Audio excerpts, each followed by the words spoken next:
Dance of the Damned, Book 1, Midnight Requiem. Warning: graphic violence. This work is not vegan-friendly. I refuse to apologize. If rampaging radishes, carnivorous lettuce, and salad catastrophe is more to your liking, then do not read my novel. Vampiric fae are decidedly carnivores. We humans are merely their cattle. Welcome to the madness. Sexual references, graphic violence and scenes. Enter at your own risk. Cash only, no checks or credit accepted, gold and silver only. No refunds, caveat emptor. Now, on with the story. A minor prologue. Humans. Bah! Okay, maybe not all the humans, just 99.9% of them are merely cattle, which to be fair they had been conceived and created to be. Even so, you have to be careful with cattle because when they are spooked or frightened, they become an out-of-control stampeding herd. There are a lot more of them than there are our cedar. Yes, we ice she may well be very hard to kill, we can be killed though. Outnumbered, stomped down by the rampaging herd, it would still hurt quite a bit. I don't care who or what you are, pain hurts. That kind of goes along with the concept, doesn't it? Synchronicity is a hard fact of reality. Lou's thoughts spun along, weaving their own webs as he watched the cattle shuffle along oblivious. Prey on parade, a living, breathing, mobile buffet. There, one burning bright with life's flames. Lou could taste her anger on the breeze. This would bring a tasty snack. High emotional states always add flavor. Hormones and pheromones, endorphins and adrenaline all spice the blood. Tasty. Lou watched as she walked across the packed parking lot. Red Lobster seemed busy this evening. He watched her disappear into the seafood restaurant. It amused Lou to seek his meal at restaurants. That irony tickled Lou's funny bone. He followed her in, standing behind her while they waited for the hostess to seat her. The humans actively ignored his presence, a genetically engineered pheromone response that had bred true in the cattle. The large lobster display tank bubbled, the whirring of electric motors and pumps creating a slightly annoying background hum. The scent of cooked and cooking seafood mixed with a light salt tang on the air, along with the many volatile emotions in the busy seafood place, brought forth memories of his past life on the coasts of Wales, Ireland, and Armorica. People entered, casually steered around him, avoiding him with no knowledge of who, what, where, or why he was. No one noticed him at all as Lou openly walked about the busy restaurant observing his chosen meal. She had ordered lobster. Lou chuckled to himself as he passed near her eating alone. He pretended to stumble, brushed his hand with a light furtive touch across her bare shoulder. "Oh, please excuse me," he murmured to her. He watched in amused fascination as his glancing touch showed subtle effects along her neck. The sudden rise of goosebumps spread across her shoulder and graceful neck along with a light flush. Oh yes. This one was nicely flavored already. Passing on by her, Lou was contemplating the many emotional flavors to choose from. She shuddered as if suddenly chilled.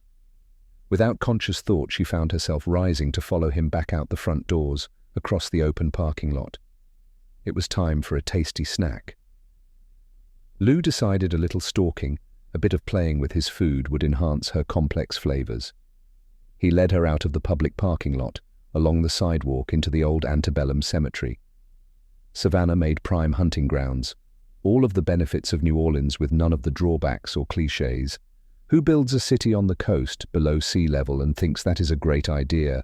Couple that with a river prone to flooding and you have tragedy just waiting to happen. Savannah is definitely a step up from New Orleans. Lou made sure she was aware of him as he taunted her for his amusement. "Seriously, is that what you think? That is very presumptuous of you. What did you think about as you chewed that tender lobster so succulent, glistening with melted butter? Did you even notice the creature's terror and agony as it shrieked its death cry? Did you care about anything other than taste, texture, how it soothed your appetite? Come, let me demonstrate your true purpose. Let me fulfill your life's meaning." Lou flowed about her, a flickering, flaming darkness. What of your feelings? Your emotions are merely my butter and garlic. I can taste your confusion, your fear, so tantalizing. What did you think we created you for? Companions, worship, that is what dogs and horses were for. You are merely my meal. You are nothing more than a tender morsel to whet my appetite. Smiling widely so she could see his teeth, he laughed softly at her frightened gasp. Her fear pheromones overpowered the blooming jasmine and magnolias. She wanted to run, to struggle. She couldn't move. Frozen in place, she was merely Lou's frightened, quivering prey. Her taste, sweet with a rich bouquet, sharp, like a fine peat-fired whiskey with subtle hints of rage and terror, fear and lust. Lou considered dessert as he casually stuffed the husk that remained of a human into a trash can. Mustn't litter after all. Give a hoot, don't pollute, and all of that. Besides which, it is simply rude to casually throw one's trash onto the ground. Unless one is trying to incite a fight, rudeness is weakness revealed. Now what is that flavor? She had left an aftertaste of citrus and berries. Lou couldn't decide between an orange Julius or a berry smoothie, something fruity and icy and bold. Randomly, a craving for blackberry brandy possessed him. That would cleanse his palate nicely. Maybe a slice of key lime pie. So many choices, so many simple desires awaiting fulfillment.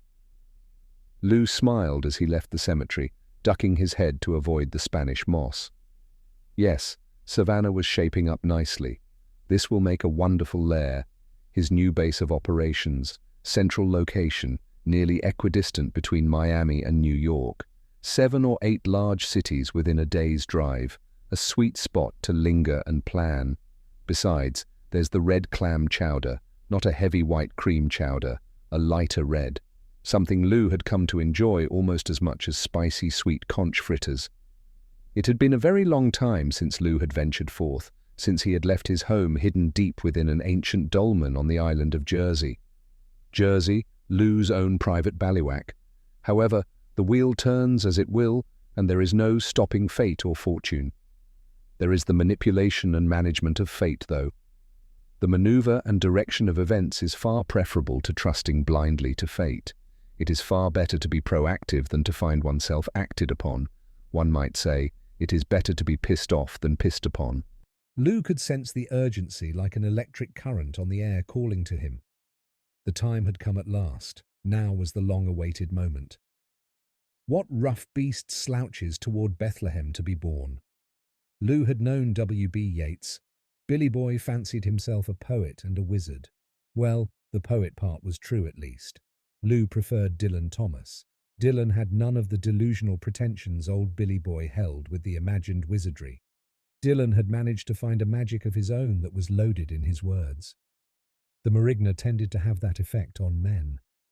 Their century-long vacation in Abereron had certainly benefited Dylan. Lou moved along, a subtle fury of flames, casting shadows in the night. There was work to be done before the new moon passed. Timing, as always, a critical element required for action. Timing directed choices, actions, and fate. It was time for tweaking fate, and for him to keep a long-awaited promise.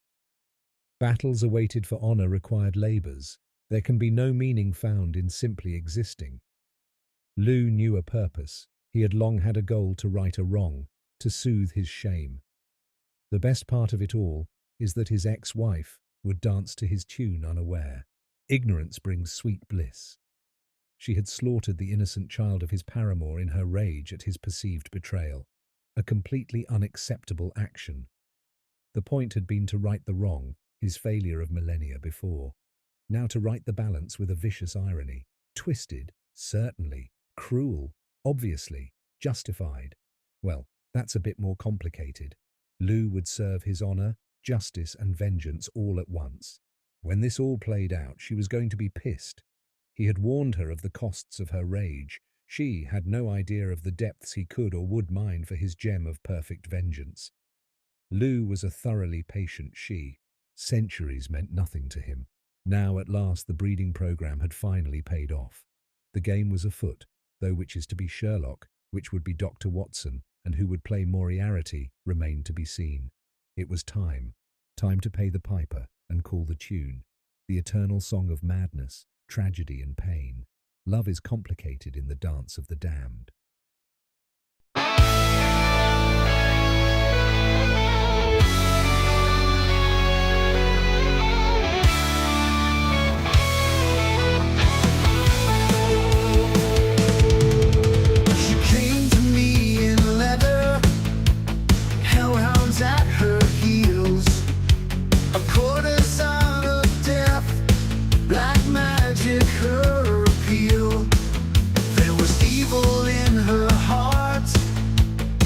wrath lived in her eyes, her smile a twist of madness. She held me mesmerized. Her footsteps rang with power. She smiled and glassed the tower. The ten of swords, as pretty as you please. All her words were treason, pure madness in its season. An evil dream clawing for release. Is this love? Is this lust? Is this fire or dust? Something I can't understand. Is this wrong? Is this right? Is this evil's respite? Lost in this dance of the damned.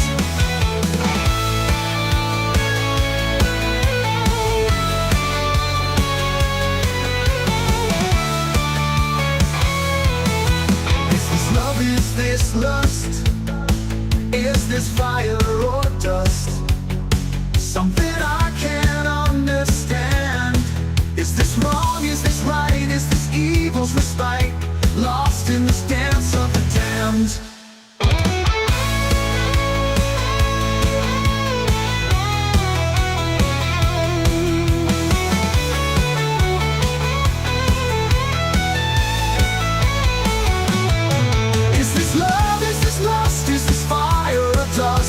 Something I can't understand. Is this wrong? Is this right? Is this evil's respite? Lost in this dance of the damned. Is this love? Is this lust? Is this fire or dust? Something I can't understand. Is this wrong? Is this right? Is this evil's respite? Lost in this dance of the damned.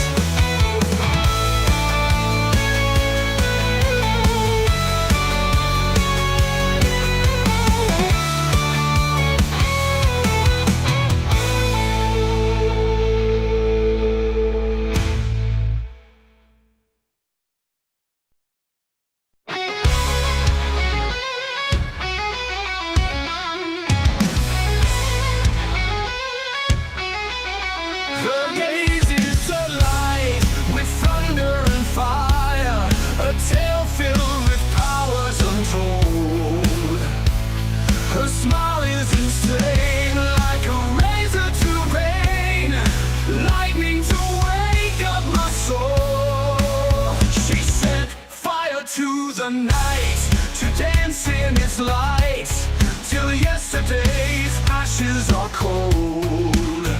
She's the raven's delight, the soul of the night, with a hunger for darkness and soul. Is this love? Is this lust? Is this fire and dust? Is this something I can't understand? Is this wrong? Is this right? Is this evil's respite? Am I lost in this dance of the damned? Is this wrong? Is this right? Is this evil's respite? Am I lost in this dance of the damned? I showed her my heart, the dark empty parts, all the thirst and the hunger within. Then she swallowed my night, gave wings to my flight, stoking my fires of sin. So we conquered the night, dawn's dark delight, oh the promise of morning and pain. Her rhyme is the sweet madness in season, the blood knows the memories made. Is this love? Is this love? Is this lust? Is this fire or dust? Is this something I can't understand? Is this wrong? Is this right? Is this evil's respite? I am lost in this dance of the damned.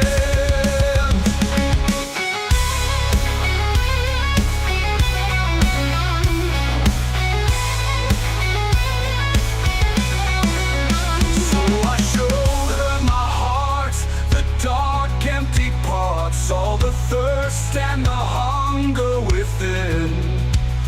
Then she swallowed my night, gave wings to my flight, stoking my fires of sin. Is this wrong? Is this right? Is this evil's respite? Am I lost in this dance of the damned?